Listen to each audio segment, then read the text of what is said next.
Hello, everyone tuning in, and welcome to our Facebook Live Friday. I am Candace Tyler, your host, and today I am joined by Macy Cianco, who is our Google listing specialist, part of our Google Local Services Department. And we are both working from home, as you can clearly tell, and we did not match on purpose. This was a total accident. I promise.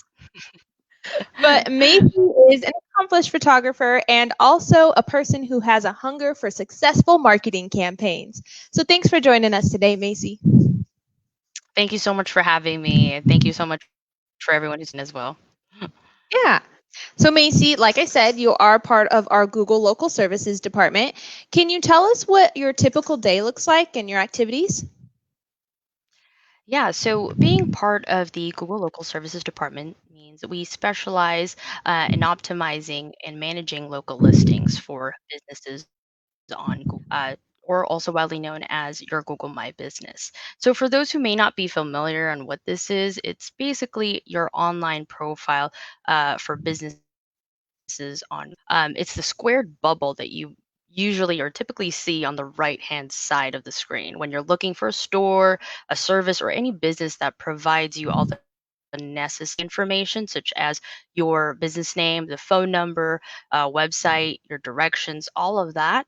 Um, in just that profile. Since this is going to be the first information that you're going to provide your customers, and it's going to be the first thing that they see, it's my job to make sure that we need to make sure all of that is up to date.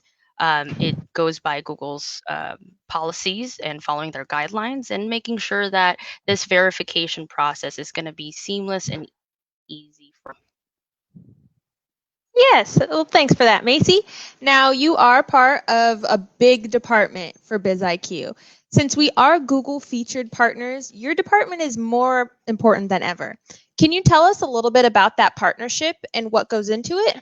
Now, I know typically our listings are held to a higher caliber of standard for this partnership, but is there anything else our viewers should know about?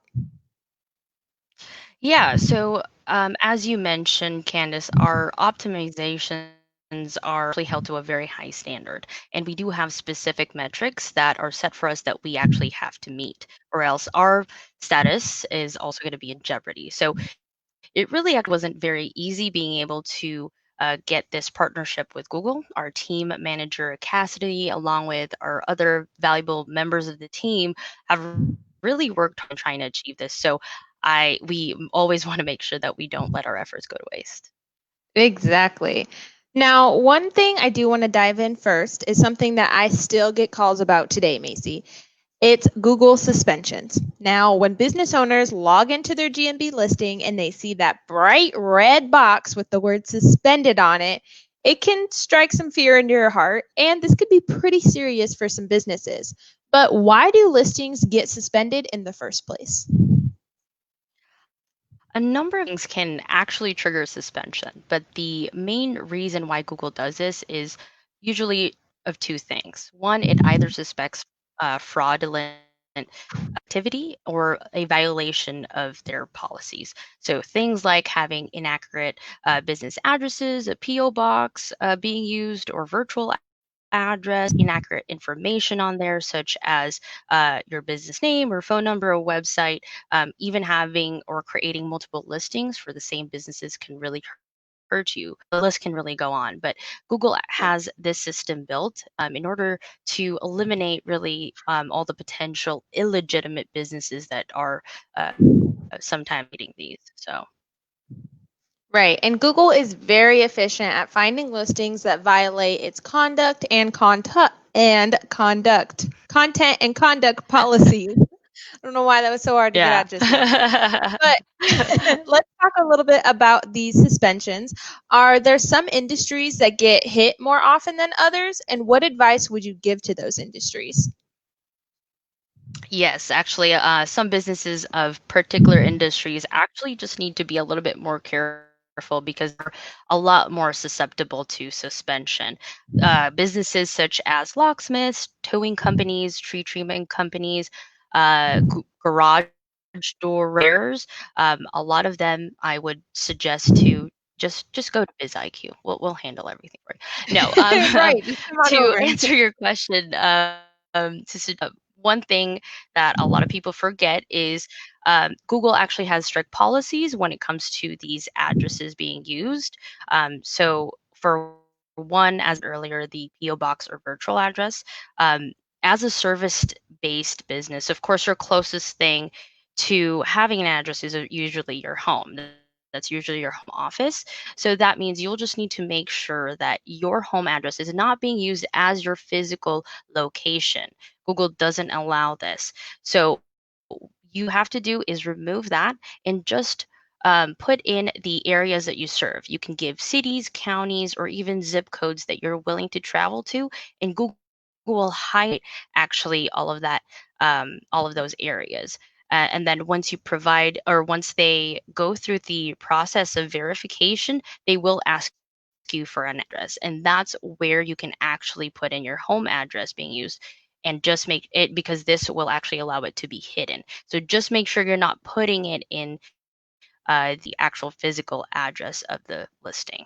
I hope that makes sense. Nice. Yeah. Now let's dive into some pro tips. Something that is very confusing for a lot of business owners is Google categories. There are just so many options, and how do you know which one is right for you and your business? Can you shed some light on that? Yes, this is actually the question I probably get the most, even a lot of confusion from my clients. So, when selecting a category, you do have to have a things in mind. For one, Google has a predetermined list that we can choose from, which they have over 10,000 categories, or more. A lot of them are actually very worded into broad terms. They're very generalized. So they may not even have anything as specific as the type of service you offer. We can't create our own. They don't allow us to customize these. What we can do though is see what categories are actually being used from those services that you offer, and Nice. see what Google associates that with. For instance, providing water heater installations. Typically, these are primarily being categorized under plumbers. And if you're a plumber, of course, that's what Google's about, is more of who you are rather than what you do.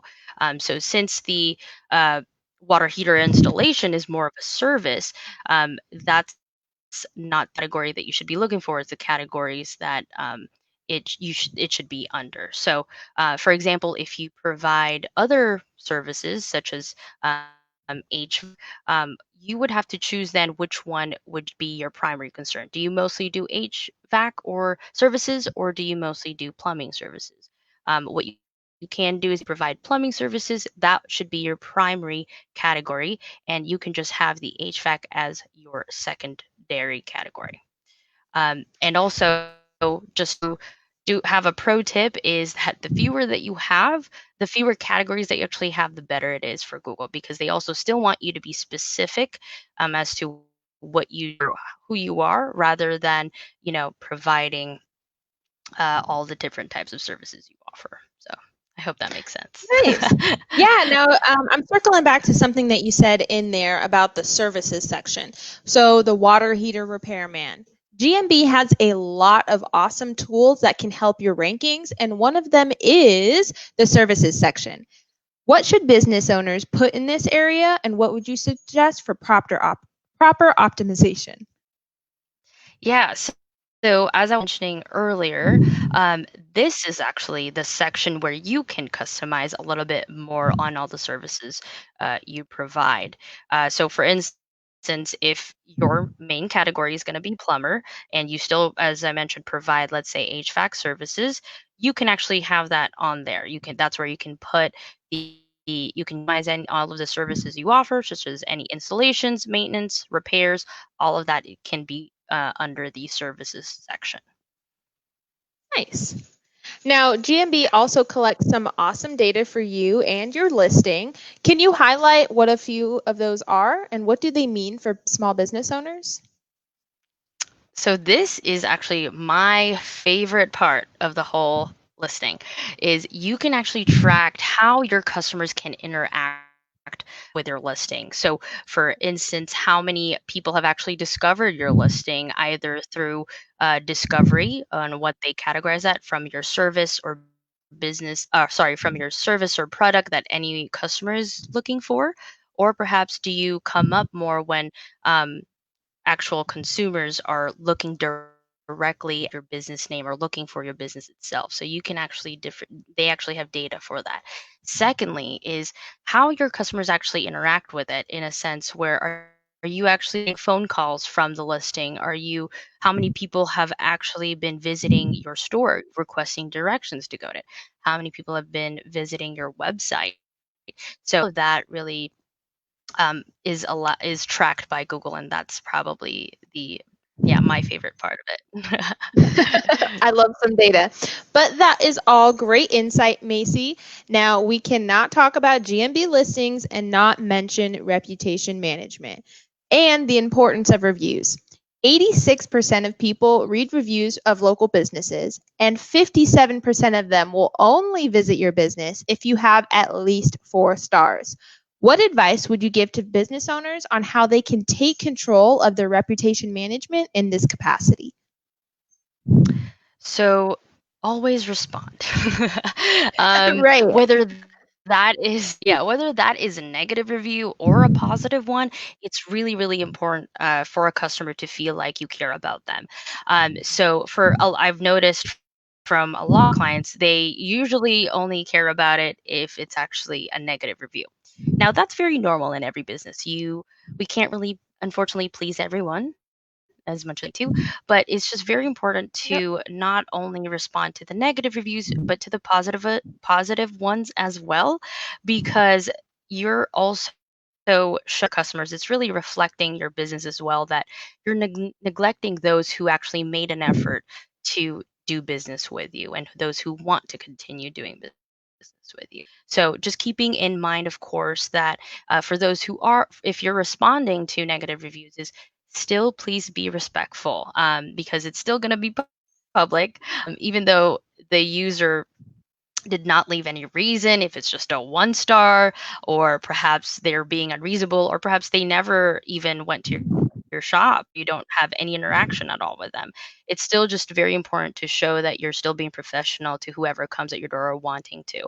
That because it really reflects on your reputation as a business as well. Yes, all good tips, Macy.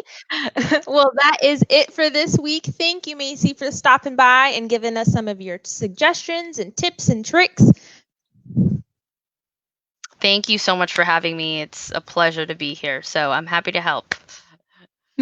Well, join us next week as I am joined by Alexis Noriega, and we will dive into repurposing content into some awesome social media posts. So meet us right here next week at noon, and we'll be here. Bye, guys, and thanks for joining us. Bye. Thank you so much.